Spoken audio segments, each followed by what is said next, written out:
Okay, we are going to continue our conversation in 1.3.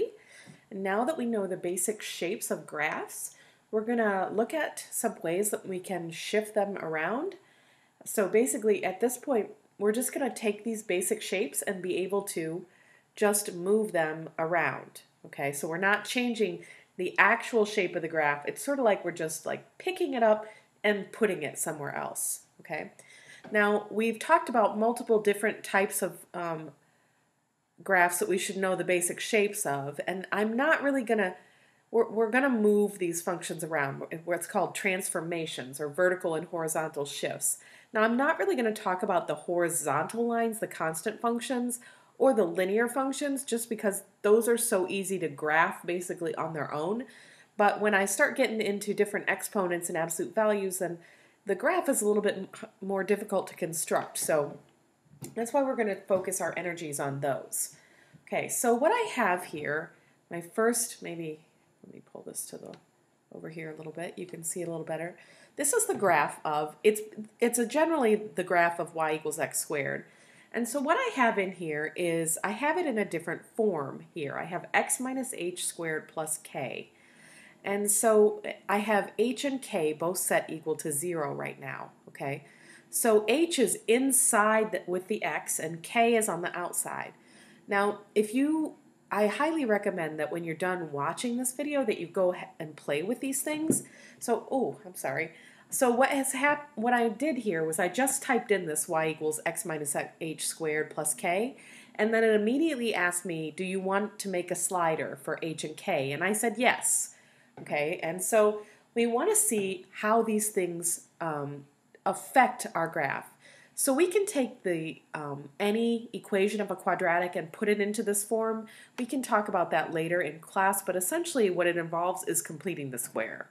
So we're just changing the way that the graph or the function is presented, right? It's the same thing. If I FOIL everything out and simplify everything, I'm going to get the, if I was doing y equals x squared minus x minus 12, my favorite quadratic, then I could put it in this form by completing the square and moving some stuff around. We can do an example like that in class. But this is just another form of a quadratic. We sometimes call this particular form the vertex form because my h and my k in this particular case, right, you can see that I have them both set equal to 0. And that's essentially where my vertex is. My vertex is this spot where my turnaround point is what we call it.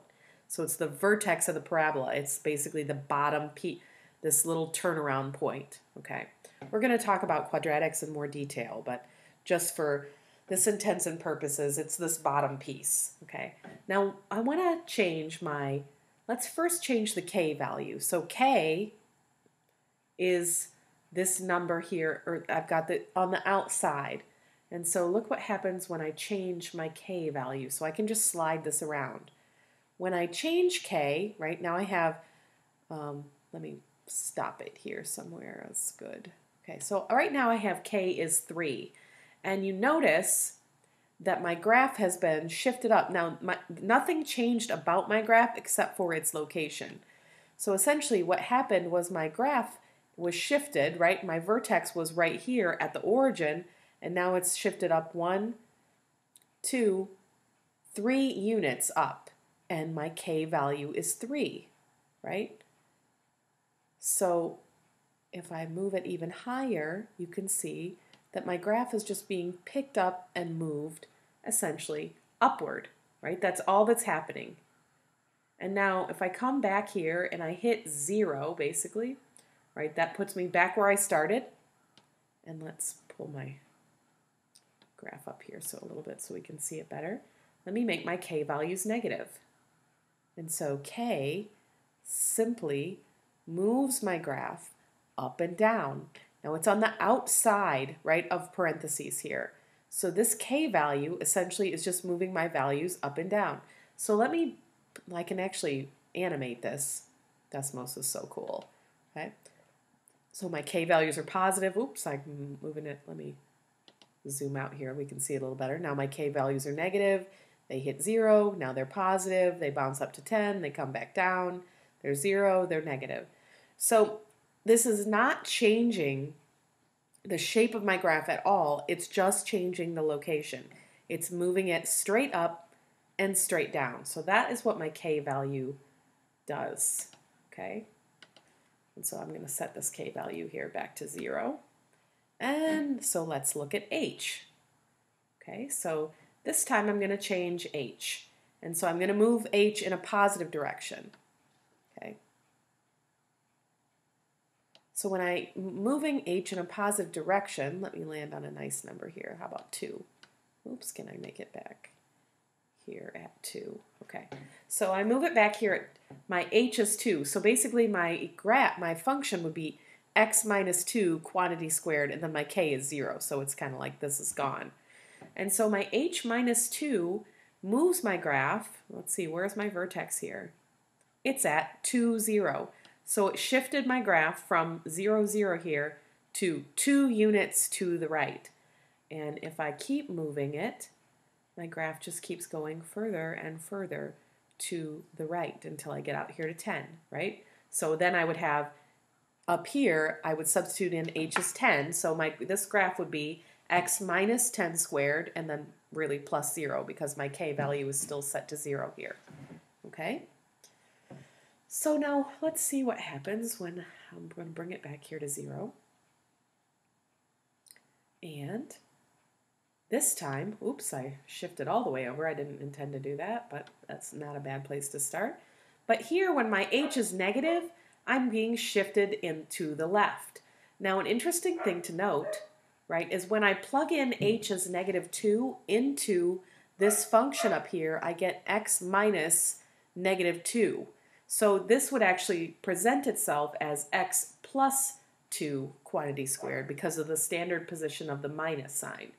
So this graph is just shifted 2 to the left, and the equation, if I put in negative 2 in for H, would be x plus 2 quantity squared, and then my K is still 0, so I have really plus 0. All right, so let me animate that just to get an idea. So when it's positive, it's to the right. When it's negative, to the left. I end up with my H is 0, crosses the origin.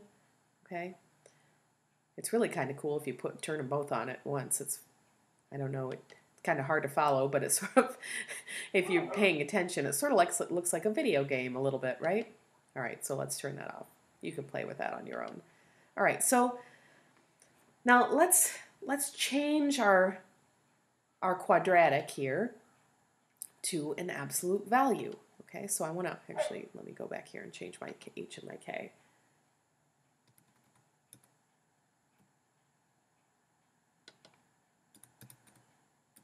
Okay, so now I have my K is 0, my H is 0. So this is an absolute value. Okay, so I'm actually looking at, let's see this one here, right? Let me pull it down here a little bit so we get a better picture of it. And so again, you notice that I have this equation in a very, very similar form. It's just that instead of the squared being around my x minus h, I have the absolute value bars, okay? And what I want to show is that this also does exactly the same thing as my quadratic. So my K value, which is on the outside, right, in the same position as the other one was, what's going to happen, I'm just going to go ahead and animate this, is I'm going to go, when K is negative, I'm shifting down. When K is positive, I'm shifting straight up. So again, it moves me up, it moves me down. That's what K does according to its sign. So when K is negative, it's below the x-axis. When K is positive, my graph is above the x-axis. Okay? So let's turn that back off, set it back in here to 0.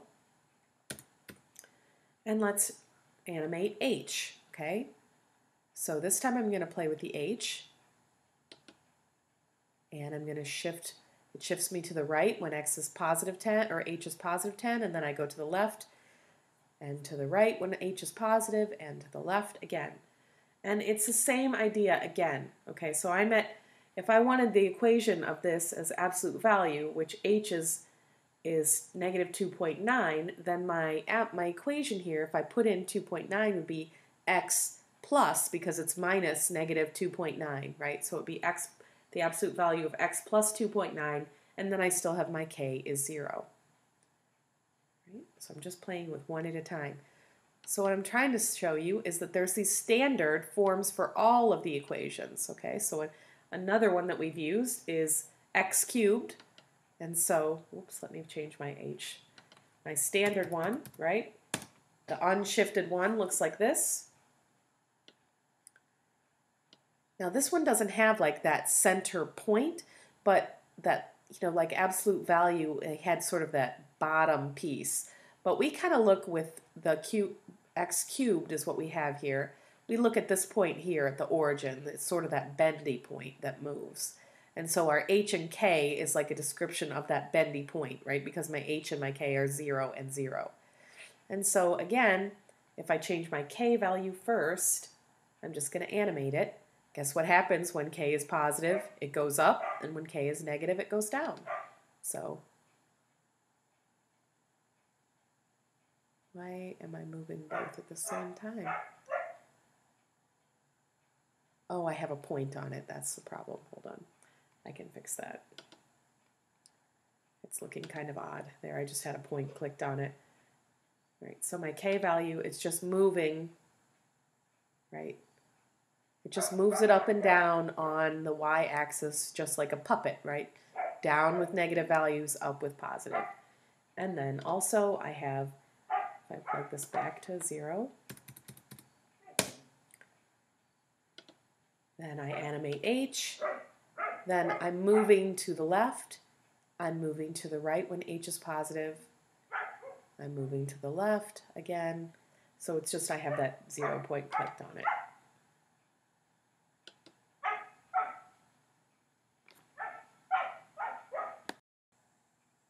Okay, so I've showed you what happens with the quadratics, right, with the absolute value, and with the x cubed graphs. And so what I want you to do is, I have them set up here, but I want you to go to Desmos.com, and I want you to put these two functions into your equations and make the sliders for you, play with it, and just verify that these do in fact work too. So I highly recommend that you spend a little bit of time just kind of playing with these graphs and seeing what happens.